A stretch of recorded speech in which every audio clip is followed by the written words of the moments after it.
Praise the Lord, hallelujah. Zion வேதாகம ஆய்விற்கு அன்போடு கூட இயேசு கிறிஸ்துவின் நாமத்தில் வரவேற்கிறேன். இந்த தினத்திலும் சங்கீதத்தின் புஸ்தகம் 69ஆம் சங்கீதம் முதல் 72ஆம் சங்கீதம் வரைக்கும் உள்ள வசனங்களை தியானிக்க தேவன் நமக்கு கிருபை பாராட்டுவாராக.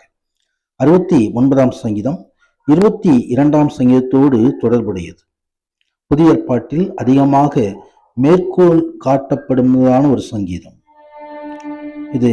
யோவான், ரோமர் ஆகிய புத்தகங்களிலும் அதிகமாக மேற்கோள் காட்டப்பட்டிருக்கிறது. தேவனுக்கும் அவரது நீதியுள்ள வழிகளுக்கும் உண்மை இருந்தபடியினால் வேதனையின் ஆழத்திலிருந்து எல்லா வகையிலும் மிகுந்த துன்பப்படுகிற ஒருவரை குறித்து இங்கே விவரிக்கப்பட்டிருக்கிறது. தாவீதுடைய வாழ்க்கையிலே அப்படிப்பட்ட காரியங்கள் நடந்திருக்கலாம். ஆனால் இங்கே இந்த பகுதிகள் இயேசு கிறிஸ்துவனுடைய பாடுகளையும் முன்குறித்து எழுதப்பட்டிருக்கிறதை நாம் பார்க்க முடியும். இதோ வேதனையின் குரல். இரட்சகர் சிலுவையிலே தொங்கும் பொழுது அவர் அனுபவித்ததான காரியங்கள், அநேக காரியங்களை குறித்தும் இங்கே எழுதப்பட்டிருக்கிறதை நாம் காண முடியும். மகிமை உண்டாவதாக. ஆம், ஆழமான உள்ளையில் அமிழ்ந்திருக்கிறேன், வெள்ளங்கள் ஆத்துமா மட்டும் பெருகி வருகிறது என்று சொல்லி அங்கே சொல்லப்பட்டிருக்கிறதை நாம் காண முடியும். ஜலப்பிரவாகங்கள் என்மேல் புரளாமலும் ஆழம் என்னை விழுங்காமலும் பாதாளம் என்மேல் தன் வாயை அடைத்துக் கொள்ளாமலும் இருப்பதாக.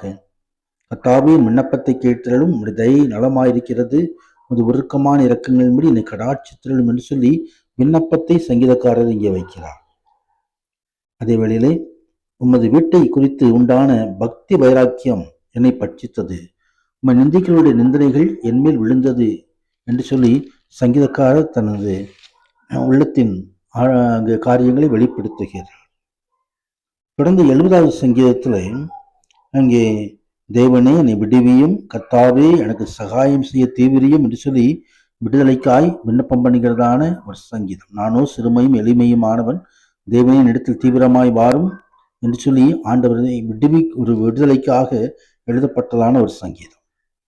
71வது சங்கீதம் கஷ்டங்களை எதிர்கொள்ளுகிறதும் தன் சத்துருக்கள் மற்றும் உபத்திரவங்களிலிருந்து மீட்கும் பொருட்டு தேவனுடைய சமூகத்திலே உதவிக்காக ஏறெடுக்கப்படுவதான ஒரு விண்ணப்பமாய் இந்த சங்கீதம் கொடுக்கப்படுகிறது. இங்கே முதிர்ந்த வயதிலும் தன்னை தள்ளிவிடாது இருக்கும்படியாக, பலன் குறைந்த நிலையத்திலும் கர்த்தர் உதவி செய்யும்படியாக தேவ சமூகத்திலே சங்கீதக்காரர் விண்ணப்பத்தை வைக்கிறார். அநேக இக்கட்டுகளையும் ஆபத்துகளையும் காணும்படி செய்த என்னை நீ திரும்பவும் உயிர்ப்பித்து திரும்பவும் என்னை பூமியின் பாதாளனிலிருந்து ஏற பண்ணினீர் என்று சொல்லி எழுதப்பட்டிருக்கிறதை குறித்து பார்க்கிறோம். 72வது சங்கீதம் சாலமோனை பற்றிதான சங்கீதம். இங்கே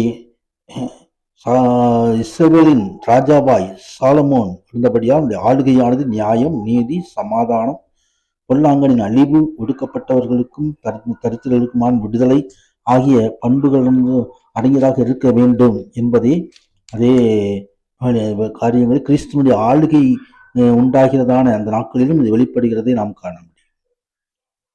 மகிமை உண்டாவதாக. இங்கே இது ஒரு புதிய ஏற்பாட்டு ஜபத்தை போன்று தேவ சமூகத்திலே ஏறெடுக்கப்பட்டிருக்கிறது. தேவனே ராஜாவுக்கு நியாய தீர்ப்புகளையும் ராஜாவின் குமாரனுக்கு நீதியையும் தெரிவித்தரலும் என்று சொல்லி பலவீனனுக்கும் எளியவனுக்கும் அவர் இறங்கி எளியவர்களின் ஆத்துமாக்களை ரட்சிப்பார் என்று எழுதப்பட்டிருக்கிறது நாம் பார்க்கிறோம். கர்த்தர் மகிமை உண்டாவதாக.